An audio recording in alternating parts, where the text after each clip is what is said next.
Hey everyone, Greta Kelly here from Knitters and Critters, and today I'm going to be covering all the highlights of Exandria Unlimited Calamity Episode 3.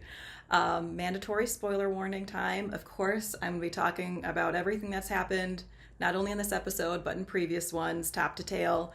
So if you haven't watched it yet, go watch it and then come back and watch this, and we can all lose our freaking minds together because oh my god, this was an episode to end all episodes. I shouldn't say that. There's one episode left, and I don't know what's going to happen. But I do know what's going to happen right now. As most of you know, we asked Luis Carrazzo what would happen if Marisha hit him during the broadcast. Hi, Knitters and Critters. Please drink tequila. This one's for you, Louise.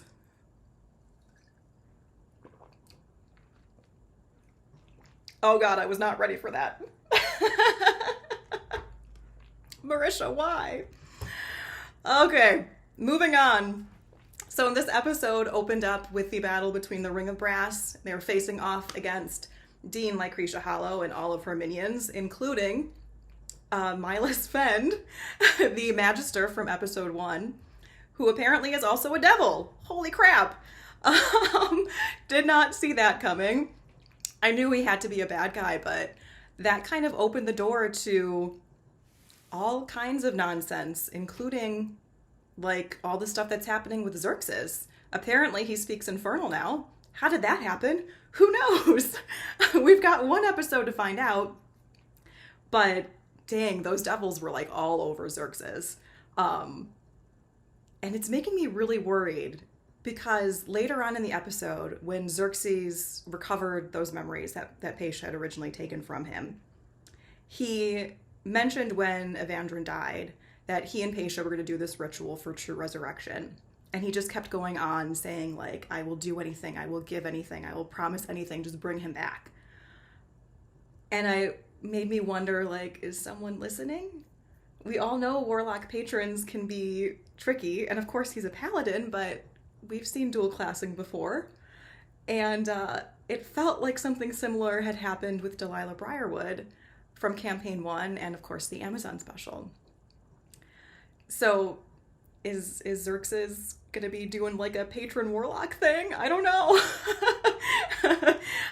Or maybe it's just the connection that he's been forging, you know, little bit by little bit between the Lord of the Hells.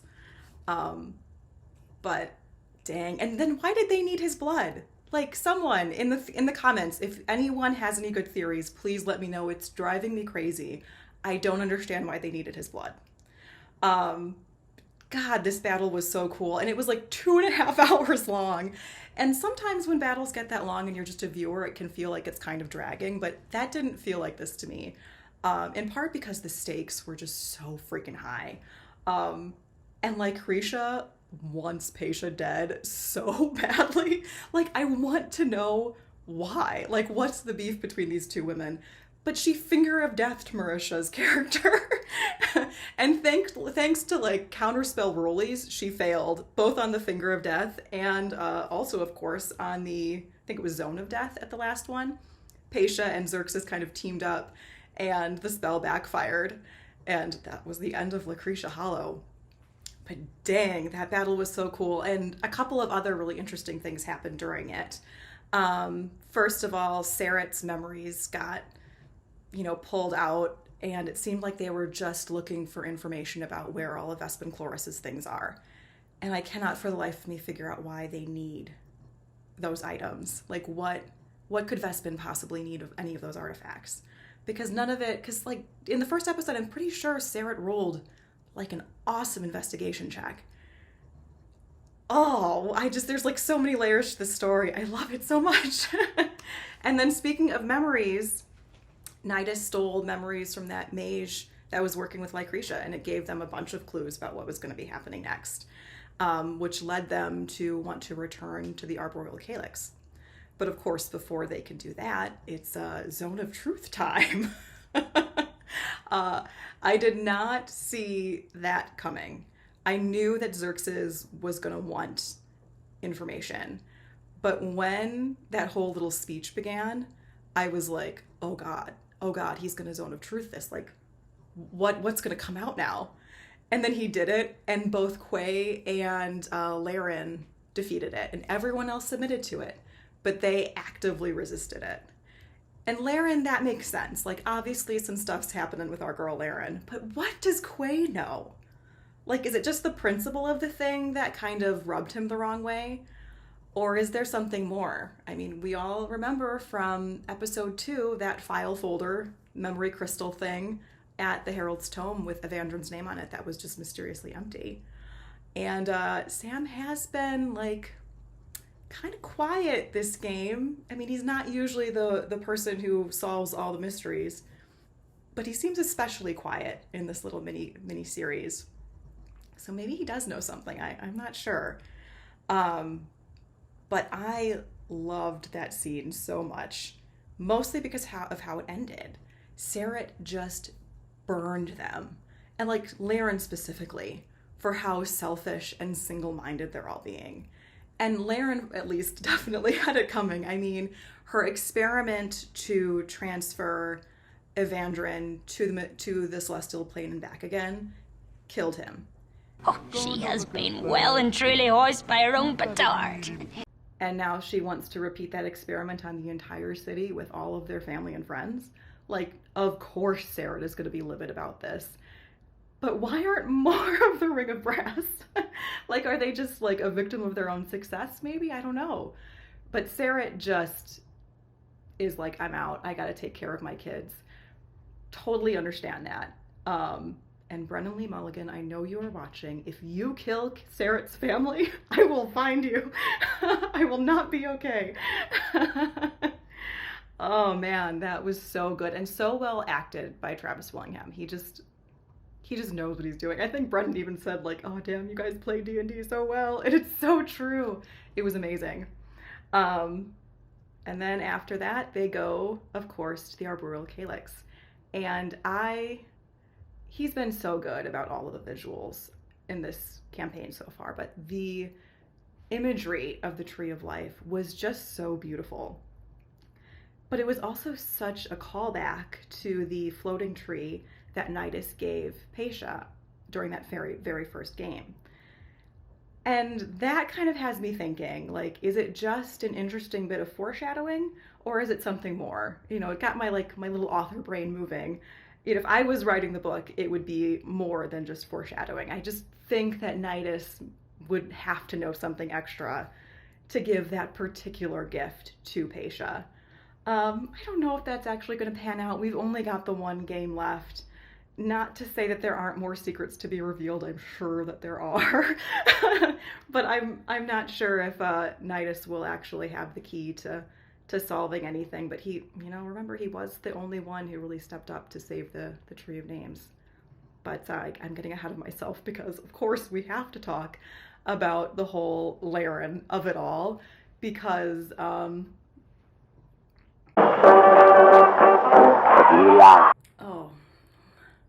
well, I suppose Marisha did hit him twice this episode. But what the hell, we're talking about Laren. Who doesn't need a drink? Oh, that was not okay. All right, I better do this quick before it starts hitting me. Laren gets in to the Arboreal Calyx, sees the Tree of Life, Tree of Names, excuse me. Oh no, this is gonna be bad. And sees her toy. That little model that she thought she had sent to the Celestial Plane is up in the branches, and she loses her freaking mind. And at first this really threw me because Abria was so careful about describing Laren as being someone very cerebral, someone who prizes logic above everything else, who prizes being the most intelligent person in a city full of geniuses.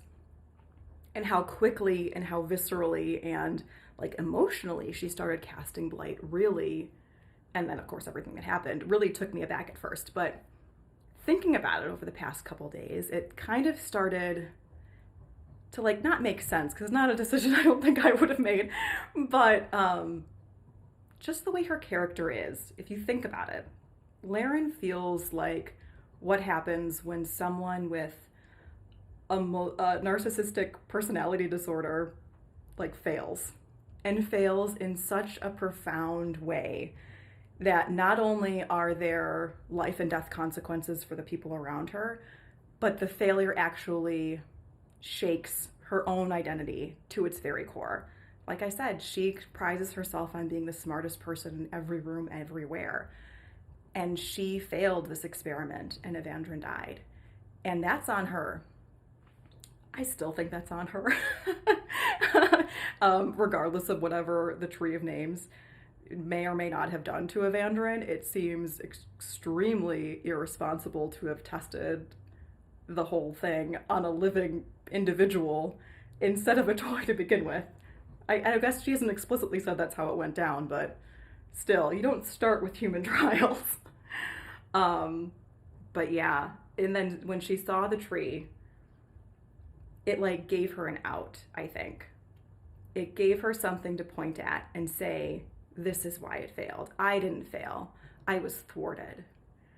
And so she gets to put down all of her guilt and all of that inferiority that's, secretly simmering in her.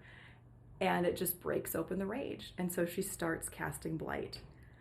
And I cannot believe that Nidus was the only one that stopped her or tried to stop her. I didn't really expect Xerxes to do anything because obviously our boy Xerxes is being kind of played by the Lord of the Hells. But I was surprised that Paisha didn't also do something because of the way that Sarah left. I mean, she was so keyed in on his final parting words. But what does she do? She just goes to the tree and starts trying to pull any information out of it. And Nidus is left alone, trying to stop Laren from doing this, and almost gets disintegrated. And even that doesn't really stop her. The only thing that makes her even pause for a second is the look of fear on Quay's face as he looked back at her. And she's about to drop it. And what does Brennan do? He says the tree stabs Quay. Like the only person Laren loves. Of course, like what else was she supposed to do? And just like watching Abria's face during the end of that scene was heartbreaking. Because yeah, she came into it all fire and brimstone, but if you go back and watch her, like as a player, like her body is shrinking in on itself. Like she is crying at the end of it because she knows that she's backed into a corner from a character actor standpoint. Like this is how she set up Laren to be. If Laren saw Quay get stabbed, it doesn't matter if the tree is the key to their salvation, she is going to destroy the tree. And that's exactly what she did. And oh my God, like mwah, chef's kiss, beautiful. That moment, like that right there would have been enough to end the episode on. But of course, that's not how Brennan ended the episode. The tree sunders, and from the fissure in the middle of the trunk, out comes our man Vespin Chloris and the Lord of the Hells. And our heroes just used how many spell slots fighting each other and fighting Lycretia before that and not taking any rest because there is no time for rests right now. And now they're supposed to face these two big bads. Oh God, this isn't going to be good. But also, what I want to know as just a viewer, what is Vespin's ultimate plan?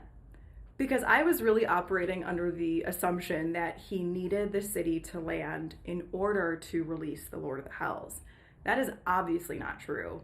Apparently, they just needed to destroy the Tree of Names, which between, if it wasn't Laren, it was going to be Xerxes. They were playing for Xerxes, but whatever, Laren did it for him. I don't really think they care who did it.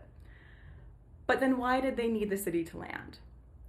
And the only thing I can think of is that maybe destroying the Tree of Names is only like step one of the mission. Maybe they need the city to land. They need whatever the triggering is for the energy of the replenishment to release to happen as well in order to fully unseal the prison that is beneath Cath Moira, which will then release the primordial emperor and empress. I don't know. I didn't get a chance to rewatch the whole episode, so if anyone else has any good theories about what's going to happen next, again, please drop them in the comments. We love chatting with you all. Get all of your caffeine in. Apparently the next episode is going to be one hell of a marathon. Anyone who feels like coming over and babysitting, you know, just hit me up in the comments because I'm going to need some help that Friday. Thank you all for joining me for this episode of Knitters and Critters. Again, leave your comments below, like and subscribe to our channel. It really means a lot to us. It really helps us keep the lights on here. Yeah, buckle in, guys. This last episode is going to be amazing. Bye.